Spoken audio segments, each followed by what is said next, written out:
Hi, praise God. I hope you're well, that God is taking good care of you, and that you are also taking good care of yourself. So I just want to take a few minutes and continue from where I left off last week. Was it last week? Yeah. So I decided I'll be doing this immediately. I feel an urge. As soon as I feel an urge, I won't be taking so much time. I come, I do a video, and I post it, and I just take one day at a time. I won't put pressure on myself, and I will just continue sharing what God allows me to share in the bits that He allows me to share. And so last week, if you've not seen the previous videos, I've been giving stories about myself, and to just educate moms and to educate teenagers and us all, so that we know that there are spiritual doors and there are spiritual portals. So the videos that I'm doing right now, I'm laying a foundation, and then I'll come back with a teaching.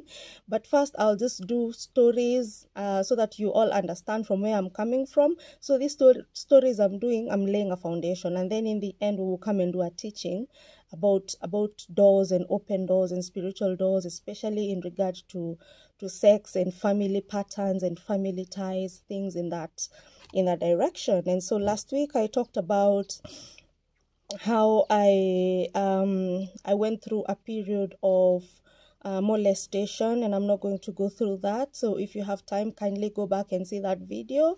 And I'm doing these videos because I have greatly been inspired by the number of people that are coming out to share the scars that they bear and the things that they've gone through in their childhood, some in their adulthood, and things that shape them, things that make them stronger to face whatever comes by as they do life. So I want to touch on teenagers and sex. I want to tell you this: if you're a mom and you have a teenage girl, a teenage boy, watch the kind of friends your kids are working with, because sex is no longer a secret. It's no longer something that kids don't know about. Whether you talk to them about it or not, whether they're doing it or not, sex is not strange anymore. All kids know about sex, regardless. Even if they tell you they don't, they know about sex. They know it happens, and maybe some of them have even had sex. So regardless of their age, I'm telling you the truth. Now we are in the era where we have Wi-Fi in our houses, we have phones, we have tablets. Our children have phones and tablets. We need to keep an eye on the tablets and the phones that we are giving to our children, and also our house helps, because as I said earlier, that what happened to me was through our house help, and then it later moved on from a house help to friends. And then now, later on, what happened to me after I was brought back home by my mom, came and found me and took me back home. Of course, I was taken to the hospital. I was treated, and the skin disease was cleared. Of course, I went back to school. And then later on, even before I got to 15, remember now when I started, I spoke about the doors which are opened. So this door has already been opened. There is already a demon assigned now to me to destroy me in regard when it comes to sex, yeah, and my image and my identity. So first of all, understand that when you open up yourself to sex, you open some doors which you cannot easily close. And if you open these doors prematurely, then you are going to be harming your identity. Your personal identity is at stake. So when these doors are opened prematurely, your identity is at stake.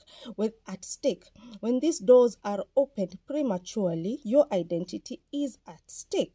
So how you grow depends on which kind of doors were opened in your life. To some, there are doors of violence that had been opened when you were growing up, and so that tampers with your identity. To others, it is the doors of sex and pornography And once these doors are open, your identity is at stake. You grow up not knowing exactly how to define yourself.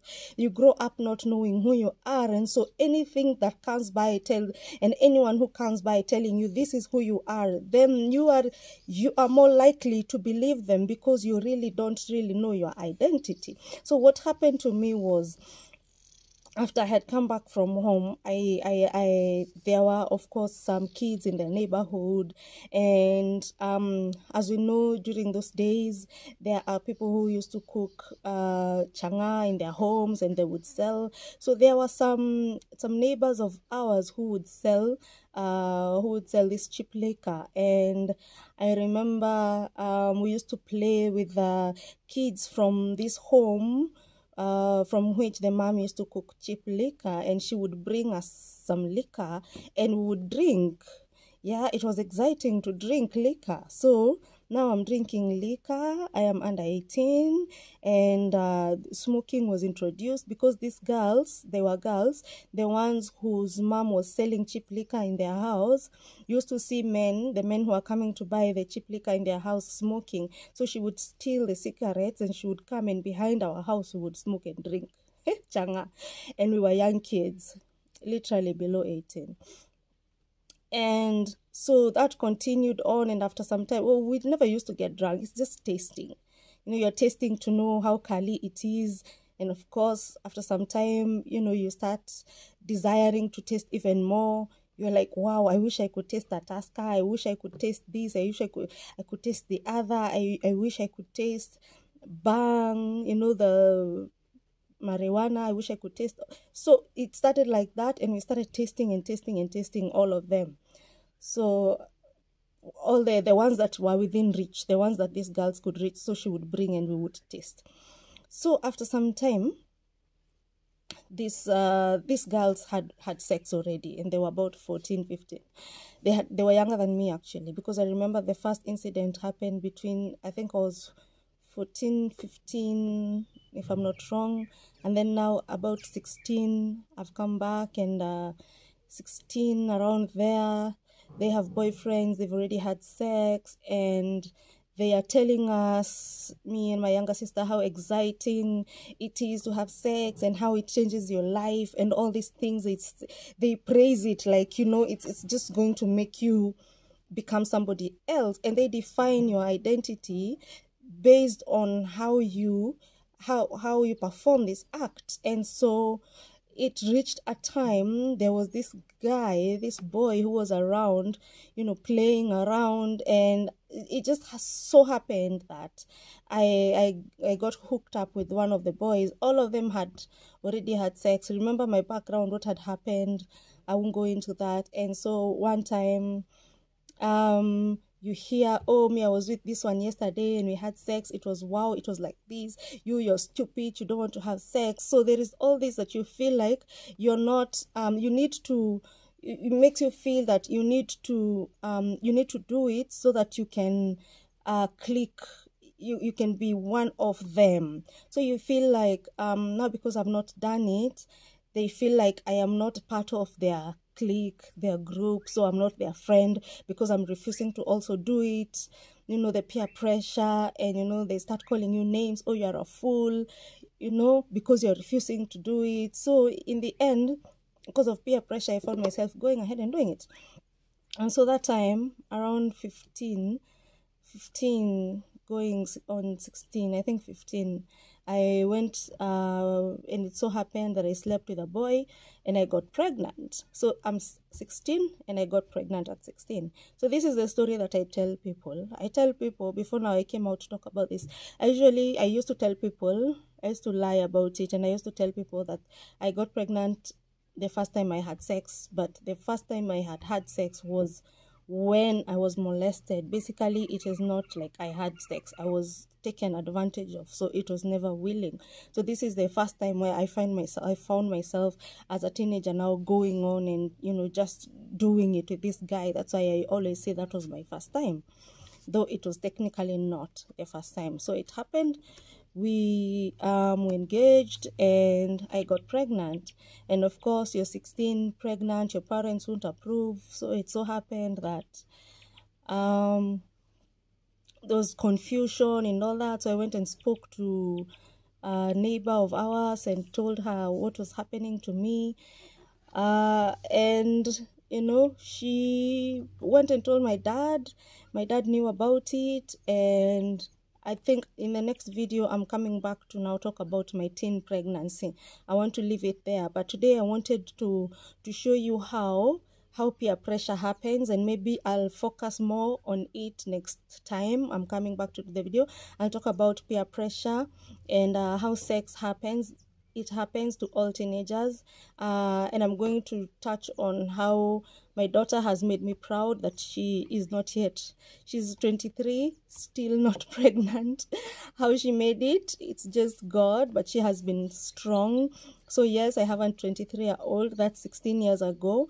I was pregnant, and today I'm a proud mom. Of course, I have other children, but that's the story of how I got pregnant with my daughter.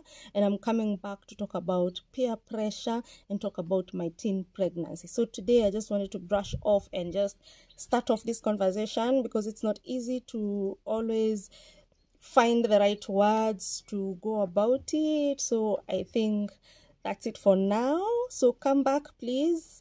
Subscribe, so that when I post the next video, you don't miss it. So thank you. I'm Annie Njoroge. God bless you. God keep you. God make his face shine upon you. And above all, no matter what happened to me, I am so glad I met God. I met Jesus. And I'm not under any condemnation. Right now, I know my identity is in Christ Jesus. But back then, I didn't know better. And I'm going to talk about yes, so I will talk about sex. I'll talk about my teenage pregnancy, and I'll try and touch on the part my guardians played in order for me to go astray to the extent that I even got pregnant, and I even started tasting alcohol and smoking cigarettes and marijuana at a very tender age. So we'll come back and talk about it in the next video, and I believe that God will bless you. I know we're heading somewhere. We're just taking baby steps. I'm not going to rush myself. I'll not push myself. I'll do it as it comes. I don't know where this is going, but hey, who am I? I'm just a mouthpiece, and I'll do what God leads me and guides me to do. So see you next time. God bless you. Thank you.